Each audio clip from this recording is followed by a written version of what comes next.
everyone, and welcome to the season finale of Plug In. We've got a lot to cover this episode, so for the final time in Season 3, let's plug in. Kicking off our finale is SirDualSaber once again, and just like last time, he will be talking about what's in store for Apex Legends over the summer, and some noteworthy games to keep an eye on as well. To kick things off, we're going to be talking about the newest news of Apex Legends. Season 13 dropping in May.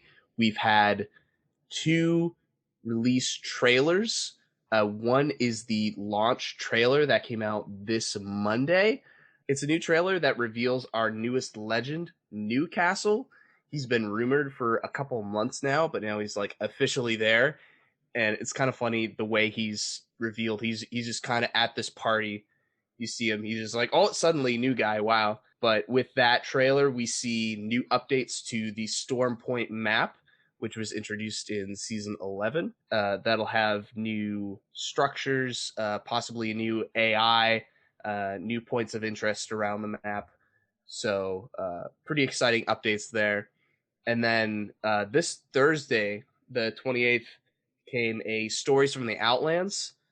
These videos give a little backstory behind the legends, especially new legends coming out that season, and like kind of who they are, what they're about, a little bit about them. So we got that this Thursday, and it had some pretty wild stuff for the lore. Apex Legends has been releasing these kind of stories since Season 0 about new characters. I think like Season 3 is when it kind of kicked off, really going into like character lore.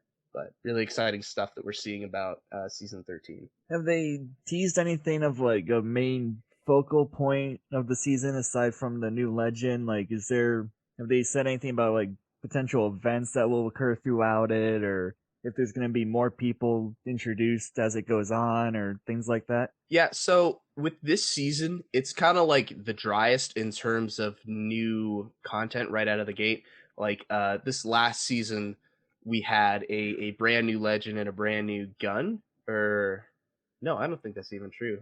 I think the last season we got a new gun was Season 11 because it was the car. Hold on, let me look that up real quick. Yeah, no new weapon in Season 12. So the last new weapon we had was Season 11. So those kinds of content have slowed down, but we're still getting a new legend per season, being Newcastle for Season 13. As far as events launching right out of the gate, we don't have any news right now. We know there's going to be changes to the ranked system. There will be shifts in how you gain what they call RP, which is your progression points to getting to the next ranks. So that system's going to change so that doing cooperative teamwork, I'm assuming things like assists will give you a lot more RP than they are currently, rewarding those kind of actions more than simple kills or your placement in a match. That's going to allow you to climb the ranks faster. So you mentioned that it seemed like they were teasing some upgrades to an existing map. Have they hinted at any other maps being updated or any other maps potentially coming, or is it just seem like right now it's just this one map, this is the focal map, this is what's going to change, or do you have any idea about that kind of stuff? Right now, we had a new location in the form of the Stories from the Outlands video that came out this Thursday. So we have this new town called Harris Valley. We're not sure where this is. We don't think it's in the Outlands, but it's in the game lore. It's in Syndicate space, right? And this character Newcastle is like a local celebrity there.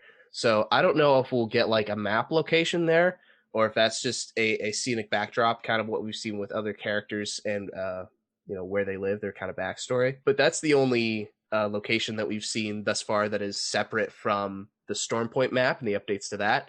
They're definitely overhauling that because it's very significant to the lore since what's been going on since Season 11 with the introduction of the map. So going back in time a little bit here, last time we talked there was an event coming up.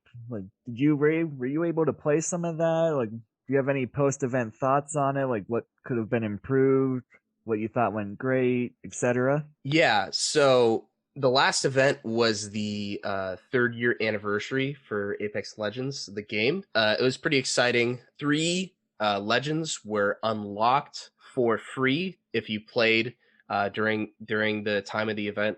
So you can unlock Valkyrie, Watson, and Octane, were the 3 free legends that Respawn was giving out if you play during that time. You also got a free character pack, which had an exclusive cosmetic item specifically for that legend that you got for free if you didn't already have them. So that saves legend tokens for people coming in to play the game for the very first time. It's a nice way to get free characters that take time to unlock if you don't pay outright for them. That event had one prize tracker, so there wasn't a whole lot of free stuff per se. I mean, there was a lot of community-based skins based around creators. So members of the community came together and partnered with a content creator. For instance, like Lulu Lovely on Twitch, an artist partnered with her to make a weapon skin for the game. And that's a pretty big deal to these creators who have been in the Apex community for a while, to get something like represented in the game. So there was a lot of cool cosmetics for that. Those were all the free items, were all those community based. We are at our newest and I think last event of the season right now, which is the Unshackled event. And that's been running from April 19th and it'll go to May 3rd. I believe that's a Tuesday, isn't it? Yes, May 3rd is a Tuesday. So is Tuesday there, the event will be over. Local time that ends, or is it just it ends at like midnight everywhere, or like how do they determine when the events end? Usually stuff like that goes to like 12 or like 2 o'clock. I'm saying that from like Eastern Standard Time. It's been about 12 to 2 is when stuff ticks over in the shop and events end. So you want to shoot for like noon of, I think, the next day. But if you're that worried about it, you should do it now. If you're really worried about the rewards, I'd really play as soon as you hear about this, or like this week. 2 weeks worth of free rewards and cosmetics from the daily prize trackers. Okay, so there's 40 exclusive event cosmetics that you can get if you purchase the Unshackled Apex packs, right? Those are specific for the event. But these 2 weeks of free items you get just by completing challenges every day for the game. You get points to complete that tracker, and you get those free rewards. This week, the second week, includes a free Unshackled pack, which one of those packs runs you about 400 Apex coins. And as far as like dollar to Apex pack, it's like $10 for 10 Apex packs. So you're basically saving yourself $4. Yeah, 100 tokens to a pack. So that's a pretty good value for free that they're just giving away as part of that prize tracker. So definitely want to check that out. Now, if my memory's serving correct here, there was also talk of a mobile version. Is that a thing I'm remembering correctly, or yes, Apex Legend Mobile. That's still slotted for release in May, as far as I know. Pre-registrations are going pretty well for that. I think they have about 10,000. I might have got that wrong. Let me. It's been a little bit since last time we recorded something together, so it's probably changed. Okay, so I was way off. So they're at 10 million pre-registrations right now. That's pretty solid. And what that is, it's not like a paid thing. You just say, hey, download this app immediately. And they have like stretch goals for depending on how many people pre-register for the game. So they added 2 new tiers just recently to try and bolster the amount of people who pre-register in the form of exclusive cosmetics or like holo sprays. The top tier of that being 25 million pre-registrations to get an exclusive skin for Pathfinder. So really cool stuff to kind of kickstart off your journey in Apex Legends Mobile. Definitely not the premium center for gameplay if you're really trying to go for like skill over cheese, as I'd say. But definitely a fun casual experience you can do with the boys, you know, with your friends, to just have fun, dumb fun, and not care if you die. Just to re-clarify from the last recording, that's for Android, iOS, tablet, anything else there I'm missing? No, yeah, it's on all the major mobile platforms on Apple and Google Play. Now, is there anything that, like, for this upcoming season, is there anything that you're hoping for that they either do as an event or bring into the game, or just some special mode they try out for a weekend or something? Like, if you had the choice to pick something like right now, is there anything that you would choose to have in the game? I really liked the LTMs in the second year anniversary of the game. For a week, I think it was like every 2 to 3 days they'd have a different LTM that would come in a rotation. I'm not sure if they were introduced during that time. A current thing that's going on right now is Flashpoint Ltm. No heals are found on the ground. Like there's no shield bats, cells, medkits, syringes, nothing to heal yourself unless you go to these specific points of interest that have like a sphere of healing around them. So you have to go to these areas to get your health back, or like kill other people and take their shields and stuff. But you can't heal, so it makes killing people a bit easier and a bit more challenging to get into those long engagements. Right? Definitely encourages to get aggro and fight a lot. So that's going on right now during this Unshackled event. So that was an LTM that kind of made a slight resurgence in the second year anniversary. But another game mode that was going on around the same time was Second Life, where if you died, you would immediately get you leave your death box behind, all your loot, but you would immediately get respawned as if you were coming in from the dropship straight out of the game. So you can go run, get more loot, come back, maybe get your box back, or kill the people who killed you. And it was a really cool system. Not really that similar to the Gulag system from Warzone, because you didn't have to fight for your right to live again. But if you save that to the very end, of 3 squads left, they'd think, oh, we got him, and you just come straight back. It's like, what? That's the best feeling in the world if you manage to hold on to it late game from early game. So I'd really love to see that come back in some form. Funny, I was literally just about to ask if it was similar to Warzone's mechanic at all, and then you answered that for me. Yeah, kind of, but different. That was the second season? Oh, that came from the second year anniversary event. Okay. Of the game. Although, speaking of the seasons, you've been playing for quite a while now. Yeah, I realized listening back to the last episode, I've been playing for actually 2 years at this point, because the peak of my playing started around the time of the second year anniversary. Wait, that doesn't make any sense. Hold on, we might have to rewind and cut that. I know you and I would play occasionally here and there, well, however long ago that was. Yeah, that was a while ago. I can actually... Let me look back at my live stream playback of that. Speaking of his live streams, just like our last episode, all his socials will be linked in the description for anyone that's curious and wants to check those out. Yeah, listening back to that last episode, I realized I might have goofed a little. I started playing in 2020, but not till September, November of 2020. I did a little live stream, and it's embarrassing seeing myself at level 27 or something ridiculous, and now I've hit the level cap. So, not quite 2 years at this point, but a little under that. So what is the level cap, by the way? So the level cap of Apex right now is sitting at 500. There have been talks of increasing it. You're laughing like it's hard. I have over 1,000 hours at this point, 1,000, almost 1.1k, 1.2k, right? The level cap's just a casual 500. Oh yeah, casual 500. When you have that many hours, you don't really notice your level that much, especially when there's no increased difficulty to increase your level.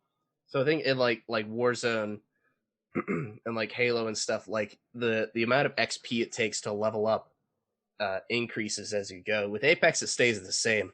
So if you hit that integral point, you're just going, bam, you're gonna level up pretty fast. Especially if you're doing those battle pass challenges, you're gonna blow through your levels, and you're not gonna look back. So speaking of that, you've been playing a while. You've played through a couple season rotations. What would you say has been your favorite season or anniversary event or event in general? What's your absolute favorite? If you could go back and only play that specific season, which one would it be? That's a good question.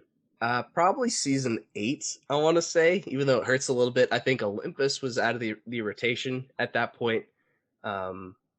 No, that's not right. Yeah, that would have been Olympus and King's Canyon. Excuse me. Um, yeah, I wrecked in that season. Like I hit all my personal bests. It was right after season 7 when I just started, and I was like plowing through lobbies left and right, left and right. I have like my most recorded wins and damages from then. Even though I've been playing for so long, that was where I really like hit my growth before I hit my kind of plateaus. And when you run into way higher skilled people, when I had like the most fun and could play it all the time. Yeah, it was a fun season. There was lots of new LTMs and things. Mad Maggie, who wasn't a character at that point, who wasn't a playable legend, in terms of lore, she popped up for LTMs, changing the map, screwing with the ring, making these flares that would pop up around the map where suddenly an area would be unsafe to go in because it did ring damage depending on like what ring you're in. Say it was like ring 3 and all of a sudden a flare opens up in front of you, all of a sudden you're in, you know, in this pocket of ring and you're taking this damage out of nowhere. So that was pretty cool. Fuse was introduced. He's a fun, charismatic character with pretty offensive abilities. Um, he was a lot of fun to play in those days for sure. Now even more so that he's been kind of buffed up a bit. But yeah, definitely season 8 for me. Now for the curveball question that I was teasing you about a little bit earlier. Obviously, winter's come and gone. The spring sales have happened. I think by now most of those are ending, if not ending soon. But summer's coming up. Summer's usually a pretty big time for family gatherings or friend gatherings or whatever, and people are always looking for like that next thing to play. So, just from your experience, like what would be some of your like best recommended summer games? Ooh, summer games. Can be any console or any genre. Any console or genre. Let me pull up my Steam real quick. I mean, the go-tos for summer, right? You're hanging with the boys or your friends, if you want to be not specific about it.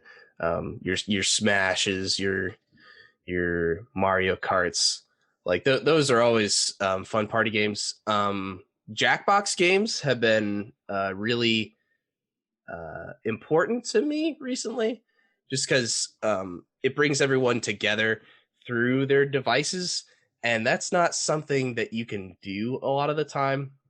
Everyone's scrolling through what they want to do, but having people interact in that way, and not just with like a physical board game, they're pretty cool. I have the Party Pack 4, and that has some of my favorites. Like Fibbage is my all-time favorite Jackbox game.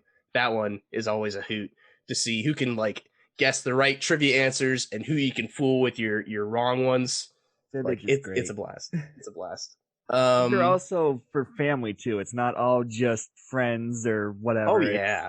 Oh yeah. We're also including family in these too.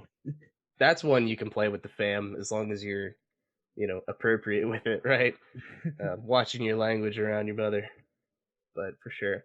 Some of these may also be a little more adult too, so there's the disclaimer for that. Yeah, that's my next one. Phasmophobia, I found, has been a really fun game. Summer specific, maybe not. Like if you're like around Halloween time, it's a real fun bop. But anytime you just want to hop on and play with your friends, you're trying to figure out what kind of specter is living in this house, doing all these sorts of tests. You put salt down to see if it walks through it. Like the talk boxes, seeing if it responds to you, all these like different tools and diagnostics you can do to figure out what's inside this house haunting. It's pretty fun, especially when you're kind of scared. We've had a blast with that.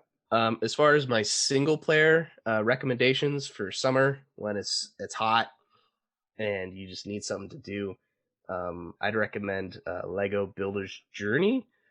This one's kind of specific to, I mean, even if you're not familiar with the Lego system of play, it's very imaginative and takes this story of this father and son and what it means to play and what it means, that relationship you have with your parent. It's really inspiring. The art style is beautiful. It's not a very long game, but I can say it's like really impacted me and like brought me back to that place of wonder. It's brought me back to that place of wonder and excitement about the world I'm in, and I don't have to be, entrenched with work and life, and that it's all beautiful. That's the dream, isn't it? Always, always. And if you're not looking for something philosophical, I mean, Halo is gonna have its season 2 finally. I can't express how long the season has been going on. I'm underqualified to talk about all the problems with Halo Infinite and their free-to-play multiplayer systems right now. But we do have a fun time with it occasionally with the boys. Like that, don't play it by yourself. Play with the boys. I believe that's also bringing the co-op multiplayer too, but that may have been pushed back again. I haven't been following that as much as I probably should. That I'm not sure. But I do know the next season is going to bring a lot more content that we've been missing out on. I guess right now it's been in its kind of like pre-release, which is crazy considering it's been like public for many months at this point.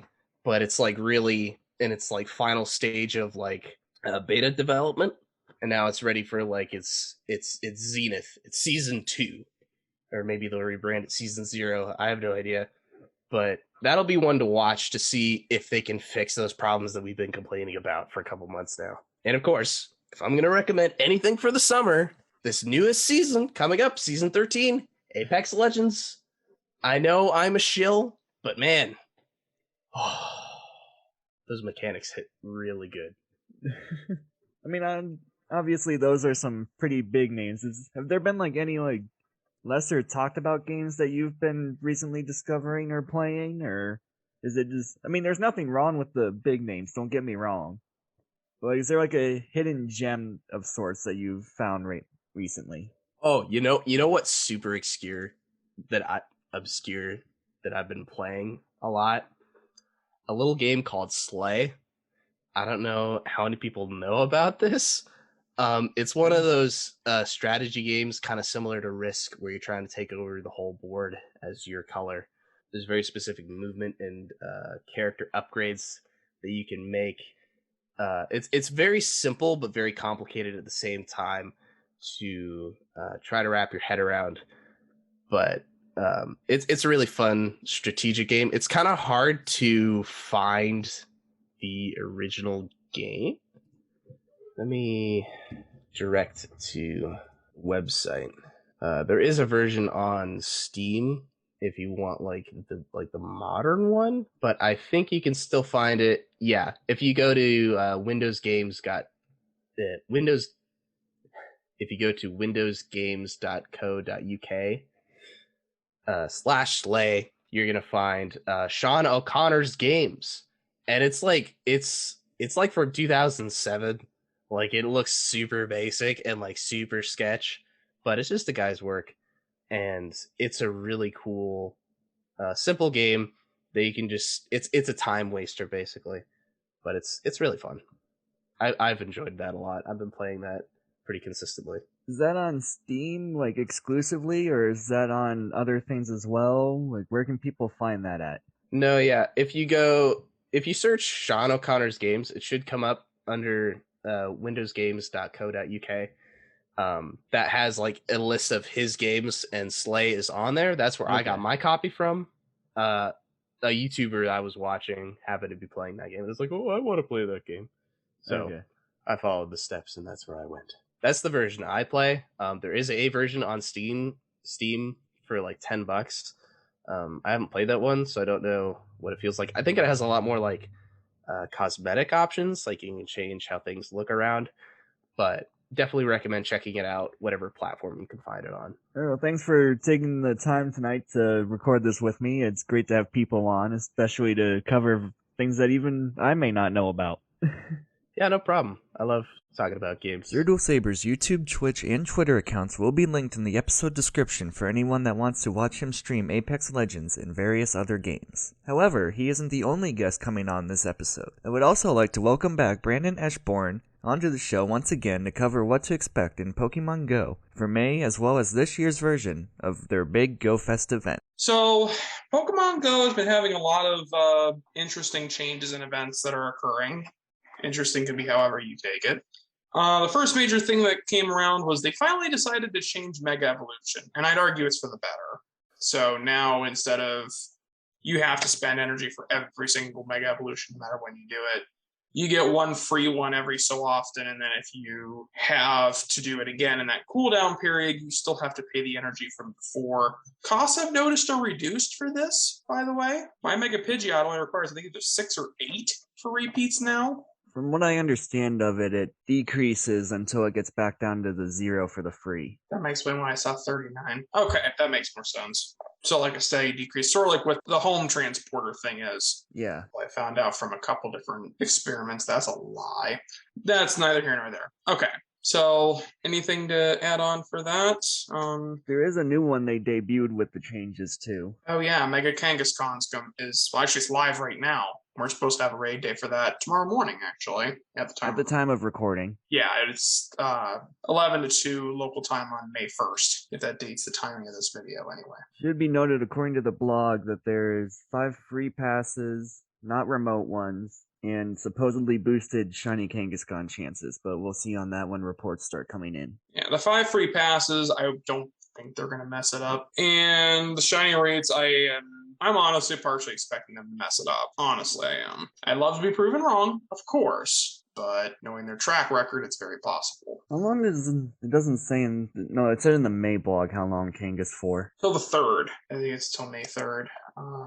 Let me verify that. Yeah, until May 3rd, and then it switches over to the Lottie Duo, which are also brand new megas. Both of them are first legendary megas in the game. Latios at least will take Best Dragon, and I believe Best Psychic as well. Second best Psychic, because Shadow Mewtwo exists. Best current Mega Psychic. How about that? Again, Mewtwo will destroy it, but Gardevoir will question to do it too. Anywhoozy. So the Mega Lotties will also have the raid day on Wednesday night of that week. That would be the 4th, he thinks? Say it's the 4th?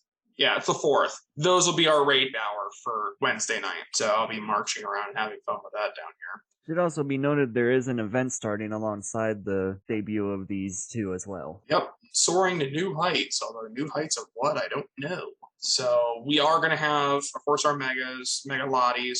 Information over whether those moves are strictly better than their other counterparts that we have, Psychic or Future Sight or whatever they have, because I don't remember their movesets offhand. Or is that something we need to look up probably after the fact? I haven't checked to see if they've calculated them with their signature moves or not yet. Do we know how much? Well, actually, we don't have everything because we don't know how much energy these take. Yeah, we have the damage and the PvP stats. That's it. Right. Do we have anything that's 120? Maybe Zap Cannon? Does that look similar to Zap Cannon's stats? I don't know. I'd have to look at what that is. Hold on. I can do some typey types. Moves. Charged. Zap me, please. If that zap me, please. Thank you. No, that's 150, not 100. Okay, so a little bit more time here. This event will see some spawns, including but not limited to Swablu, Pikachu, Magikarp, Drifloon, Mantine, and Charizard. Okay. So according to this says PvPoke actually has energy stats in it already, but I'm guessing it's from a previous data mine, so please take this with a grain of salt. Saying for PvP at least, it's 60 energy. So it's about equivalent to Future Sight in PvP, although it's 5 less energy, so it's actually better than Psychic. I have no idea where that belongs in the scheme of things. This will all change before they come out anyway. Yeah. It's 30 more power and 5 more energy, so I'd say it's a strict improvement on both sides. At least for PvP. So that seems to be the only one Niantic cares about. Speaking of which, what can people expect for the month of May? A lot of stuff. How much of it is important is up to you.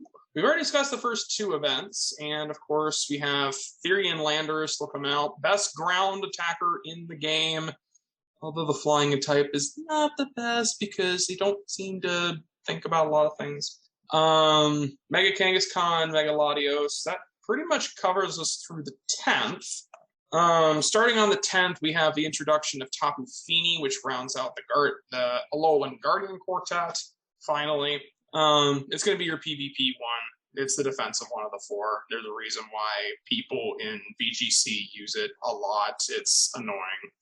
And alongside that time, which is through the 25th, we have Mega Blastoise and raids. So if you didn't pick Blastoise for this recent research that literally just started and is still active now, or if you just want more energy for it, you have that available. The Water Festival's in with it. So what do you think's going to come with the Water Festival, besides a lot of water types? The last time we had a water festival event was 2019, and it was the debut of Shiny Magikarp. I thought we had one in 2020. I don't think so. One sec. Again. That had Magikarp, Wailmer, Magikarp is already out. That debuted Barboach and Carvana. I remember those. We'll probably get something new, but that's not confirmed, so I'm not going to speculate on that. Gyarados has a Mega, so we'll probably see Wild Gyarados rarely out and about or in research or something. I want to say that was in previous festivals as well. Squirtle will be spawning because of Mega Blastoise. Could see Wailmer because 400 Candy Evolution. For new Pokemon, I actually had this discussion a couple days ago, like if possibilities of new shinies and or new Pokemon releases. New shinies, what did I mention? I mentioned Clauncher and something else. Squirtle? Skrelp's not water type, so no. What else did I mention? I know I said Clauncher. It was Gen 5, I think. Frillish? It was Frillish. Thank you. It was Frillish. And then for releases of Pokemon, I mentioned Dupiter because the whole Gen 7. What water types are in Gen 7 that we don't have? It's in the code, so it's just a question of are they going to put it in or are they not going to drop anything except for maybe a shiny or two? What other water types are in Gen 7? We have Popplio line already. Wishy-washy? Oh, yeah, that's a thing too. Forgot about that thing. And the only problem is how they handle the schooling thing. Are they going to do the form changes like they've done for a couple other Pokemon? I don't see them making that a separate thing. Kyukamuku is water type. We were questioning that for Sustainability Week and it never came up. Let's see. None of this is confirmed, by the way. We don't have actual details of what some of these events are going to be yet. So it's hard to say. And then the last week of May is basically a recap of the Alola region, which I don't see any introductions going on there. I think it's just going to be a mishmash of all the Alolan spawns we've had. We have all 4 Tapus coming back in raids. Mega Altaria and Mega Raids for some reason. I could speculate something based on why Altaria's there that week, but I'm not going to get into it because nothing's confirmed yet. Yeah, speculation's best left undone for now. Oh yeah, they finally brought back the Dino, the Noibat, and Goomy hats we had from the fall. Those long events we had for the month, they had those hats at the end. Oh yeah. Finally brought those things back. Yeah, for people that didn't get those researches. Yep, 6 months, and you have to purchase them. I don't think they're free either. I doubt it. It says available for purchase, so that would tell me immediately that it's going to cost something. Oh yeah, and the Alolan Geodude Community Day. Oh yeah. Keyword just Alolan. I don't know. Yeah, no Kanto Geodude for that. I think they have the memory of a goldfish. They seem to have forgot Sandshrew was a thing. That is on May 21st. Yes, that's the 3rd weekend. That's the day after the Water Festival event ends. We have all the water types to soak every Geodude that gets shoved in gyms because everybody's going to have them and put them in gyms and try and show off. Don't lie, you know it's coming. Our breakthrough box seems to be a Alolan Grimer, which does have a boosted shiny rate, so if you're looking for that, good luck. Yeah, I wish you could say the same for Alolan Marowak that's going on right now. Yeah, those are boosted, clearly. Bit grumpy on that thing. Moving on. So I think once we're done with May, I think GoFest at the very, very beginning of June, right? Yeah, June 4th and June 5th. And this is going to be where the real bonuses, so to speak, are going to go on. I mean, obviously, GoFest is that annual event that's very, very full of stuff. And it's basically, oh, hey, here you go. Here's a $15 ticket. You get a bunch of stuff. If you don't buy it, you're not going to get basically anything, and they've proven that over the past 2-3 years at this point. But so according to this, there is supposedly a free t-shirt. I actually have yet to check and see if that's there. Is that there? Not yet. Okay, it's probably when the actual event is live. But that will be because they've had the past ones up. It's just the ones that they give out at the IRL events, just in-game instead of in person. They've already announced the 4 habitats for this, which the 4 habitats, first one is City, which is Magnemite, Alolan Grimer, which really begs the question of why it's in the breakthrough box right now. Hitmonchan, Baltoy, Trash Burmy, Bronzor, P-Dove, Trubbish, Gothita, Golett, Litten. Rare is a new costume Pikachu with a Graysidia flower, obviously as a reference to Landform Shaman, and Galarian Weezing. So we have a good dust idea, or a dust spawn in Trubbish. Always happy to see the little guy, even though nobody likes him for some reason. Bronzor would make people rage in Little Cup. Trubbish gives 750 Stardust per catch. That's for those that don't know or don't play, that's the significance of Trubbish being a Dustmon. Golett, I want to see that thing shiny sometime soon, like that little guy. Galarian Weezing, I think it's actually the first time it's been available pretty much since its shiny release, and that's been, what, like 6 months ago? Galarian It was Weezing around shiny for came about a out when they week. dropped all the other Galarian ones. Yeah, it was about like a week or so. It was only in raids. It was supposedly boosted odds. I only know like one person that got it. Everything in the city habitat except for Litten, Golett, and Gothita can be shiny at the time of recording this, so. Right. There are a possibility of events. Although we have all the events for May. Yeah, but we don't know what's going to be in them yet. Alright, I'll give you that. Moving forward. Second one is Plains, which is Girafarig, if you didn't get it in Tour for the 95% plus that didn't. Dunsparce, Larvitar, Numel, Trapinch, Weasel, Patrat, Drillbur, Shelmet, which is a brand new shiny for this event, Rufflet, Litleo, and then rare spawns is that costume Pikachu again, and Axew, which is also going to be a brand new shiny for the event. Numel will be a new shiny too. Oh, yeah, I skipped that, my bad. And also, this is probably going to be, for a lot of people, the first Axew they get. I know I'm on that list because I've been looking for 3 years, and I still don't have one. But, I mean, you've got Larvitar for raids as always, and several rare things in here that don't pop up too terribly often. I mean, Litleo's fairly new, Girafarig's fairly new, Rufflet's artificially rare. Weasel's rare. Weasel's if rare. You're not in a water biome. True, yeah. I actually have one of those somehow. Shelmet's a brand new. Yeah, I got that because Numel, Shelmet, Axew are all new. So if you're looking for new shinies, it looks like Plains is going to be the one because I think out of the 5 we got, they're brand new. 3 are in this particular hour. Although with Axew, as we'll cover later on, there are some specific spawning conditions for it. Yeah, that's true. So third on the list is Rainforest. We have Mudkip, Seedot, Shroomish, Slackoff, Turtwig, Chimchar, Venipede, Carablast, which is a brand new shiny, Binacle, Skrelp, Rowlet, and then rare is costume Pikachu and Pancham. Shroomish is another one of those dust Pokemon that's 500 dust each, so not quite as good as our lovely little trash bag, but still good.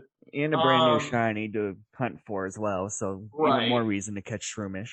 Can't wait to see one of us rage at getting a shiny Sloth again. It's gonna happen, I can guarantee it. Mudkip for XLs is always great. Binacle is actually pretty rare, so I'm okay with that too.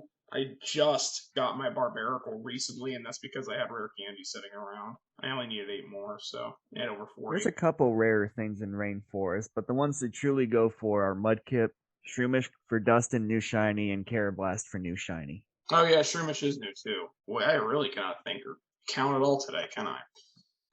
The joys of being frazzled some days. And then the fourth one we have, which is Tundra Hour, Armanite, Swinub, Wingull, Metatite, Whalmer, Spheal, Piplup, Vanillite, Cubchoo, Bergmite, and Poplio. Rare is costume Pikachu again, and Galarian Darumaka. I don't think there's anything new in here, at least not at the time it's recording this thing. And no new shinies in Tundra. Quite honest, I mean, aside from Galarian Darumaka and maybe Ammonite and Cubchoo, none of these are really rare either, because Swinub, we just had Johto Tour. Spheal, we just had a CD. Piplup had a CD a couple years ago. Swinub also had a CD. Wingull is actually fairly rare. I still have not found one of these for myself. Wingull is spawning during the Latios event, so... Yeah, but that's the first time they've spawned in God knows how long. Ammonite's a rare fossil. Which I actually have one of those somehow. Mamoswine is one of the best ice types in the game. Avalog is decent budget ice if you don't have it. If the Therian Lander stuff is to be of any indication. Metatite, Spheal, Bergmite, and Piplup and Wingull are decent in PvP as evolved forms. So if you're looking for those in PvP, try to get a couple decent ones. Yeah, I was going to say, Pelipper's fun. Metachan is top meta for Great League. Walrein, of course, has been dominant and borderline oppressive in pretty much everything nowadays with the CD moves. Empoleon's decent, as is Prinplup. And then Avalugg has used, I believe, in Master. And Galarian Darumaka is third best ice? For Avalugg? No, Galarian Darumaka. In terms of DPS, it's number 1. If you combine DPS and TDO, I believe Mammoth still beats it, but it's Okay. still... It's So Mamoswine and Darumaka, get as many candies for those as you can. Okay, so we have that information. Raids, we only have information for tier 1s, which is the new costume Pikachu and Axew, which, if the Pikachu is going to be spawning literally every single hour, why are you putting in raids? Axew I can get, but at the same time, I don't know. We're guaranteed to have Shaman as a research thing. We've had that pretty much every single year, because last year we had Meloetta. The year before was Victini. Yeah, I was going to say 2 years ago we had Victini. Jirachi was the 2018 one. Yeah, and we got it for ourselves, for everybody later on. So there are difficulty levels and focuses. We had focuses in Tour at the end after you went through all of the random trainer people, but you have relaxed, standard, and master. I don't really know what those are going to entail. If they basically connect catch race and stuff to that, I'm going to be really annoyed, because you personally know how bad my catch luck is in this game. And then there's catch, explore, and battle. Catch and battle were the two things we had in Tour, and I expect them to work fairly similarly for this, if this is to be believed. The question is, what's the explore one going to be? I'm guessing, because I saw a thing online, catch and battle will be just like Tour, where if you choose battle, you'll get NPCs on all the stops, and catch will remove those. But the stuff I saw online, which this is not confirmed by the way, it said that explore was going to be like your walk X kilometer, hatch X eggs. So in other words, walk like the around. more get moving kind of stuff. I want to get moving, I'll go to a treadmill, thank you. Anyway, so we have all that. There is going to be collection challenges for each hour. I think that's pretty much commonplace now. There is going to be collaborative challenges around the globe for each hour that gives us special bonuses. Again, I believe that was also a thing, at least last year. I think it's been the last 2.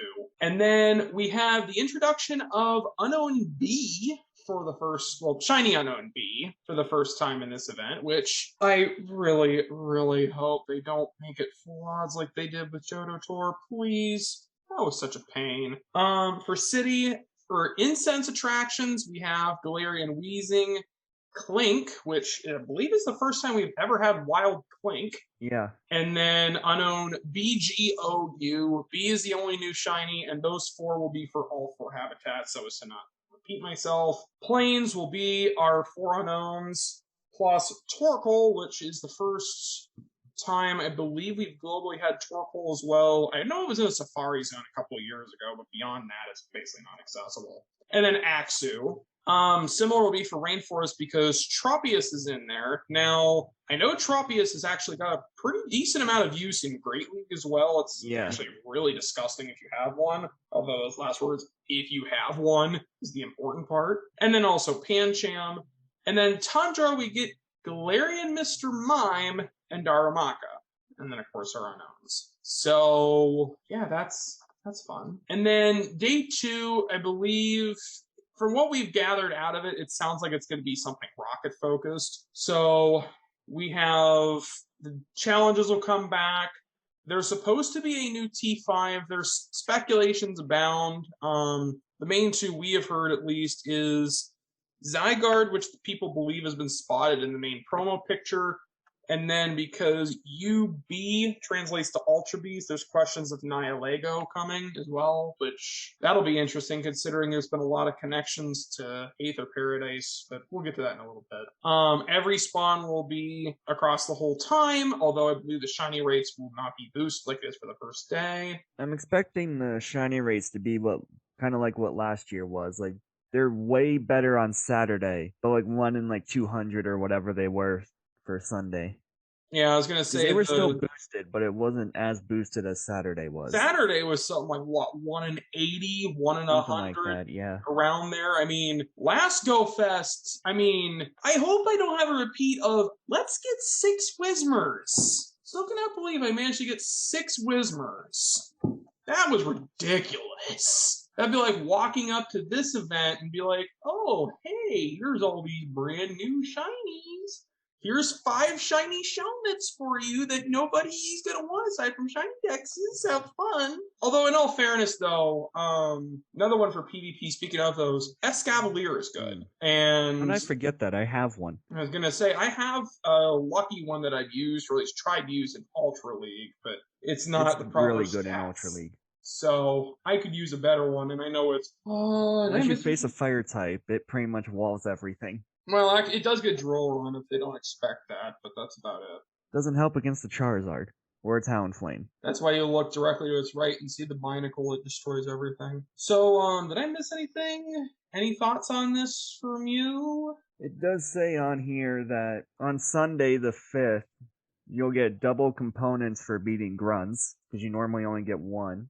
You get 2 instead, which also leads... And that there will be snapshots on both days. We do not know at this time what that snapshot encounter is. Were there snapshots last year? Because I remember 2020 we had Rotom, which is the only time we've had that available. Yeah, last year was the whatever Pikachu you chose. Oh, yeah. Yeah, 2020 we had Wash Rotom, which we've never had that back since then. And Kinda then if sucks. you buy the $15 ticket on Sunday... Wait. Oh no, on both days, my bad. For ticket holders, there will be snapshots, stickers for those who care about those, and 9 free passes that you can use in in-person raids on both days of the event. And then on August 27th, there will be a finale event too. Yeah, that's gonna be fun.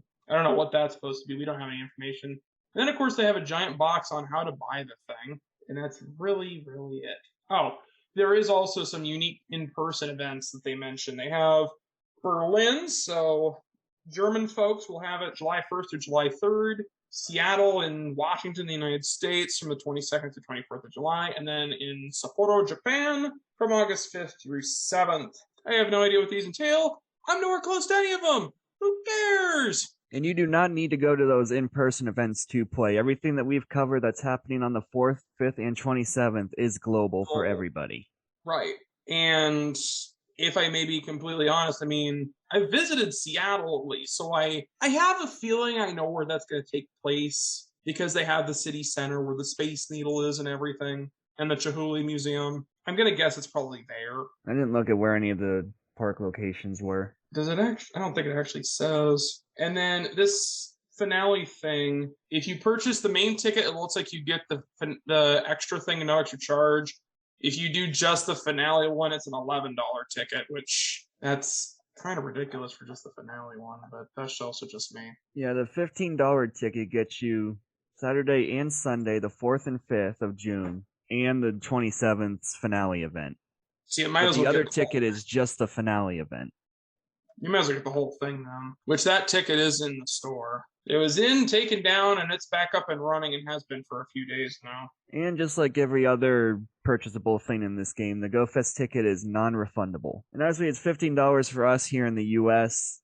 If you're in some other country, it may differ. But it's $15 and $11 US. Obviously, we only have the U.S. We live in the U.S. and we only have U.S.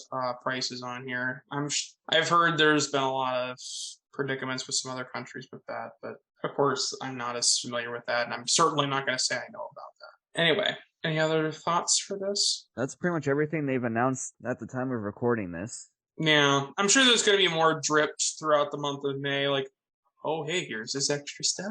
Here's this random little item that we're going to throw in there. Just give you that little bit more excitement. Here's a free sugar cookie. Yeah, a lot to unpack in this app for the coming summer. Well, at least May and the beginning of June. Beyond there, we don't know anything, really. And both of us did play the GoFest last year, so like we can say that generally the GoFests are usually worth the $15. And the year before. So we have experience coming in saying like GoFest are usually worth it. The smaller events that are coming up, those are kind of just waiting to see what happens with them, because those are all free. The only paid event that we've covered here is just the Go Fest. Everything else is free. Free to participate. Yeah, there you go. All right. I think that's all we really have on information for this at the moment. Of course, thoughts and other ideas are always encouraged because, hey, you never know, maybe somebody sees things differently, and you always should hear about other people's opinions. We know what happens when that doesn't occur. We'll not expand on that. Yeah, if any of this stuff is interested to you, it's all on PokemonGoLive.com, so feel free to go check that out for yourself. And thanks for coming on to kind of go over some of this stuff. No problem. Thank you for having me. A massive thank you to both SirDualSaber and Brandon Eschborn for coming back onto the show once again. With their interviews being done, you may be wondering what's in store for the future of the podcast, which brings us into our next section. I will be graduating from college following the release of this episode, and will be continuing on into graduate school. My goal is to hopefully be able to continue the podcast into Season 4, however, my schedule may be too busy. If there is a Season 4, it will be uploaded to as many places as possible, but if this is the end, then I hope everyone has enjoyed listening to the show.